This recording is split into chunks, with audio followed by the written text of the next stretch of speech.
সুপ্রিয় দর্শক মণ্ডলী, এই মুহূর্তে আমি অবস্থান করছি নাটোর জেলার বাগাতিপাড়া থানা অধীনস্থ লোকমানপুর হাই স্কুল মাঠ প্রাঙ্গণে, যেখানে ঈদকে সামনে রেখে এক বিশেষ মেলার আয়োজন করা হয়েছে, যার আয়োজনের পেছনে রয়েছেন লোকমানপুরেরই তরুণ সমাজ। তো গ্রামীণ জীবনে মানুষদের আসলে এই ধরনের আয়োজন খুব একটা উপভোগ করার সুযোগ হয় না। তো সেই জায়গা থেকে তরুণ সমাজ যে এত সুন্দর একটা আয়োজন করেছেন, তাদেরকে আমরা রীতিমতো সাধুবাদ জানাই।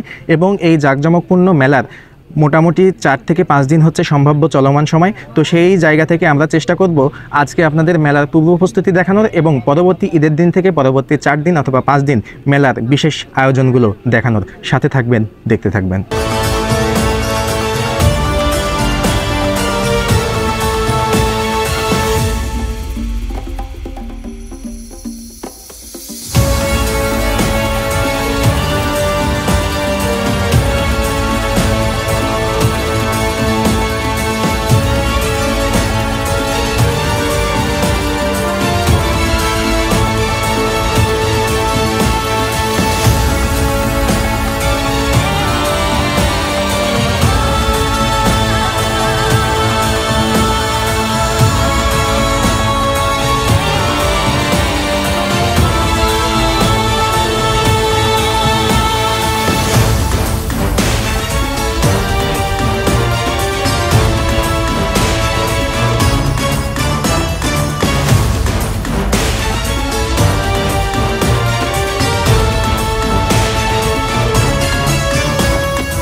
সুপ্রিয় দর্শক শ্রোতা, আসসালামু আলাইকুম। আমি আপনাদের পথিক নবী। আমি ইনশাআল্লাহ আগামী 4 এপ্রিল আসছি নাটোর বাগাতিপাড়া লোকমানপুর হাই স্কুল মাঠে ঈদ মেলায়। দেখা হবে, গান হবে, হবে আড্ডা। সকলে ভালো থাকুন। ঈদ মোবারক। তো প্রিয় দর্শক, ঈদকে সামনে রেখে যে বিশেষ মেলার আয়োজন করা হয়েছে, তো মেলার পূর্ব প্রস্তুতি এবং আয়োজনের কাজগুলো এখন চলছে। তো এই পারপাজে যে মানুষগুলো এখানে এসেছেন এবং কষ্ট করে হচ্ছে তাদের রাত্রি যাপন করছেন এবং আমাদেরকে একটি সুন্দর সাংস্কৃতিক অঙ্গন উপহার দেওয়ার পেছনে যে পরিশ্রম তারা করছেন, তো তাদের সঙ্গে একটু কথা বলবো। ভাই আসসালামু আলাইকুম। ওয়ালাইকুম আসসালাম। আপনার কোথা থেকে এসেছেন? আমরা কুষ্টিয়া দৌলতপুর থানা থেকে এসেছি। যে আমাদের লোকমানপুর বাজারে আপনাদের ঈদের আনন্দ, ঈদের উপলক্ষে আমরা সব দোলনা, নৌকা, এগুলো আরো অনেক কিছু আছে। আচ্ছা, এগুলো নিয়ে এসে আপনাদের মাঝে ভালো লাগে, সবাই ঈদ উপলক্ষে আমাদের মেলাতে আসবেন। লোকমানপুর বাগাতিপাড়া নাটক। এই ঈদেতে কি কি নিয়ে আসছেন? এই ঈদে নিয়ে এসে আমরা হচ্ছে নৌকা, দোলনা, তারপরে জাম্পিং আছে, জাম্পিং কালকে আসবে। আচ্ছা, জাম্পিংটা এখনো সেটেল হয়নি। আর হচ্ছে ট্রেন আছে ওই পাশে। আচ্ছা, আরো অনেক কিছু আছে। আমরা ঈদের মেলায় আরো অনেক কিছু আমরা দেওয়ার চেষ্টা করবো। আচ্ছা, এটুকুই। যে রাইডগুলো আপনারা এখানে আসলে আমাদের জন্য নিয়ে আসছেন, প্রত্যেকটা রাইডের প্রবেশ মূল্য কত টাকা করে? নৌকাতে কত রাখছেন? নৌকাতে আপনার 40 টাকা মূল্য। নাগরদোলা দেখতে পাচ্ছি, নাগরদোলার জন্য নাগরদোলা আপনাদের জন্য 30 টাকা। আর ট্রেন আছে, ট্রেন হচ্ছে আপনার 30 টাকা, ওটাও 30 টাকা, এটাও 30 টাকা, আর নৌকা হচ্ছে আপনার 40 টাকা। আচ্ছা, এইখানে সম্ভবত দেখতে পাচ্ছি বেলুন ফাটানোর একটা জায়গা এয়ার গান দিয়ে। তো এখানে আসলে কতটা বেলুন কত টাকা, মানে কতটা গুলি কত টাকা, বা কতটা ফায়ার আসলে কত টাকায় রাখছেন? 5টা গুলি হচ্ছে আপনার 10 টাকা। আপনাদের জন্য আরো যদি কিছু হয়, এর মধ্যে আরো কিছু আপনার ফ্রি আছে। আপনাদের আনন্দ মেলার জন্য আমরা সবকিছুই করবো, এরকম আনন্দ দেওয়ার জন্য। আচ্ছা, তো আপনারা এখানে আসছেন কতদিন আগে? আমরা এসে এখানে হচ্ছে 4 দিন হলো। এখনো এখানে খাওয়া দাওয়া, এখানে রান্না বাড়া সবকিছু হচ্ছে। আচ্ছা আচ্ছা, কোনো অপ্রীতিকর কোনো ঘটনা বা কোনো সমস্যা কি? না, এখানে কোনো সমস্যা নেই। আমাদের কমিটির অনেক সহযোগিতা, অনেক কিছু করতেছে আমাদের জন্য, সবকিছু খেয়াল রাখতে। যাক, আপনার জন্য অনেক অনেক শুভকামনা এবং আশা করবো যে হচ্ছে ঈদ থেকে পরবর্তী 4-5 দিন আমাদের অনেক আনন্দ আপনারা উপহার দিবেন। সেই সাথে আপনাদের জন্য অনেক অনেক শুভকামনা থাকবে। ভালো থাকবেন। আসসালামু আলাইকুম। প্রিয় দর্শক, ঈদকে সামনে রেখে লোকমানপুরে যে মেলাটির আয়োজন আসলে করা হয়েছে, তো এই মেলায় এই মুহূর্তে আসলে মেলার পূর্ব প্রস্তুতি চলছে আজকে থেকে 3-4 দিন আগে থেকেই। তো এই পূর্ব প্রস্তুতি চলবে আর চাঁদ রাত পর্যন্ত। তো সেই জায়গা থেকে আসলে এখনও যেহেতু পূর্ব প্রস্তুতির সময়টা চলছে, সেই কারণে আমি আপনাদের এখানে যে জাঁকজমকপূর্ণ আয়োজনটা হওয়ার কথা সেটা এই মুহূর্তে দেখা যাচ্ছে না। কারণ হচ্ছে সামনে আরও কয়েকদিন অবশিষ্ট আছে, যে দিনগুলোতে আরও নতুন কিছু ফিচার, নতুন কিছু রাইড এবং স্টল যে বরাদ্দ হয়েছে সেগুলো আর কি নতুন সেজে উঠবে। তো হয়তো ঈদের দিন আপনাদের দেখাতে পারবো এখানকার যে জাঁকজমকপূর্ণ মেলার আয়োজন তারই একটি চিত্র। তো সে পর্যন্ত অবশ্যই আমাদের সাথে থাকবেন এবং দেখতে থাকবেন। প্রিয় দর্শক, এই ঈদকে সামনে রেখে এই যে জাঁকজমকপূর্ণ মেলার আয়োজনটি দেখছেন, তো এই মেলার বিশেষ একটি আকর্ষণ আমি যতদূর শুনেছি। তো প্রিয় দর্শক, ঈদকে সামনে রেখে এই জাঁকজমকপূর্ণ লোকমানপুরের এই মেলায় কী কী আয়োজন থাকছে তা জানার জন্য আমরা মেলা কমিটির সদস্যদের সঙ্গে একটু কথা বলবো। আসসালামু আলাইকুম। ওয়ালাইকুম আসসালাম। ভাই, এই যে সুন্দর একটি সাংস্কৃতিক আয়োজন আপনারা করেছেন, মোটামুটি দেখা যাচ্ছে গ্রামের জীবনে আমরা যারা বসবাস করি তাদের ক্ষেত্রে এই ধরনের আসলে যে অনুষ্ঠানগুলো, এই ধরনের আয়োজনগুলো উপভোগ করা হয় না বলতে গেলে। তো আসলে এই জায়গা থেকে মানে আপনারা কিভাবে এই আয়োজনটা আসলে করলেন, কোন জায়গা থেকে?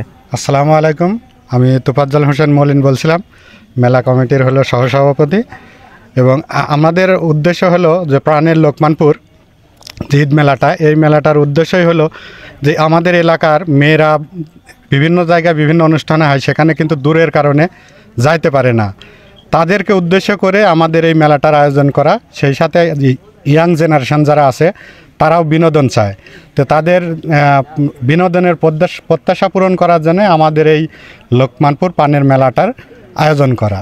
আচ্ছা, অনেক ধন্যবাদ। তো মলিন ভাই, একটু আমাকে অবগত করবেন, সেই সাথে দর্শকদেরও একটু জানানোর চেষ্টা করবেন যে আসলে মেলায় সংক্ষিপ্তভাবে বলবেন যে কী কী আয়োজন আসলে থাকছে। আমাদের ছোট বাচ্চাদের জন্য দেখছেন যে হ্যাঁ, আমরা রাইডসগুলো মোটামুটি ঘুরে দেখলাম, রাইডসগুলো আছে। আচ্ছা। এবং মেয়েদের জন্য তাদের যে মনোহারি, মেয়েরা যে বিভিন্ন বাজার করে, মনোহারি বাজার, সেটার জন্য আমাদের প্রচুর দোকান আছে, 10 থেকে 12টা দোকান, আলাদা স্টল রয়েছে। আচ্ছা। এবং ছেলেদের যে বিনোদনের জন্য তাদের যে স্টল রাখা হয়েছে। আচ্ছা। এই মেলায় দেখাচ্ছে যে এলাকায় যারা এই থেকে আসবে, গ্রাম হলেও মনে হবে না যে এটা গ্রামের মেলা। এটা মেলাটা মনে হবে যে আমরা শহর কেন্দ্রিক যে মেলা আয়োজন করা হয়, আমরা সেই অনুপাতেই মেলাটা পরিচালনা করার জন্য এবং সেভাবেই আয়োজন করছি। যাক, অনেক সাধুবাদ জানাই। তো এই মুহূর্তে আমার পাশে আছেন মমিনুল ইসলাম মিলন। তো আমরা তার সঙ্গে একটু কথা বলবো। তো মিলন, এই মেলার আয়োজনে আমরা বিশেষ একটি আকর্ষণ সম্পর্কে জেনেছি যে এখানে আমাদের মোটামুটি একজন বিখ্যাত ব্র্যান্ড তারকা আসবেন, পথিক নবী। তো সেই বিষয়টির আসলে ব্যাপারে একটু জানতে চাই। হ্যাঁ, পথিক নবী উনি এপ্রিলের 4 এপ্রিল অর্থাৎ 4 তারিখ, যদি 29টা রমজান হয় সেক্ষেত্রে মেলার 5ম দিন হচ্ছে। আর যদি 30টা রোজা হয় তাহলে ঈদের 4র্থ দিন অর্থাৎ এপ্রিলের 4 তারিখে উনি আমাদের এখানে বিশেষ আকর্ষণ হিসেবে, শিল্পী হিসেবে আমাদেরকে বিনোদন দেবেন, গান শোনাবেন।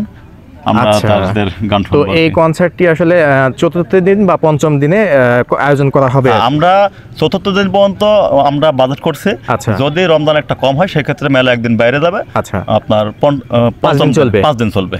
ঈদের দিন থেকে 5 দিন চলবে। তো এই মেলার আইন শৃঙ্খলা পরিস্থিতি রক্ষার্থে বিশেষ কি উদ্যোগ নেওয়া হয়েছে, বা হচ্ছে আমাদের যে বাগাতিপাড়া থানা আছে তাদের সঙ্গে আসলে আলোচনা করা হয়েছে? থানাতে কথা হয়েছে, ওনারা সার্বিকভাবে আমাদের পাশে থাকবেন, সহযোগিতা করবেন এবং দেখভাল করবেন এই বলে আমাদের প্রতিশ্রুতি দিয়েছেন। আচ্ছা, আমাদের উপজেলা নির্বাহী কর্মকর্তা কি বিষয়টি অবগত করা হয়েছে? আচ্ছা, মোটামুটি সব ধরনের পারমিশন নিয়ে মেলার আয়োজন করা হয়েছে। গ্রামের মানুষের ক্ষেত্রে একটা বিষয় হয় কি, আমরা যারা শহরে থাকছি তারা কম বেশি বিভিন্ন ধরনের সাংস্কৃতিক অনুষ্ঠান আর কি উপভোগ করার সুযোগটা পাই, কিন্তু গ্রামে এই ধরনের আয়োজন দেখা যাচ্ছে বছরে 2-1 বার হয় বা কোনো বছর হয়ও না।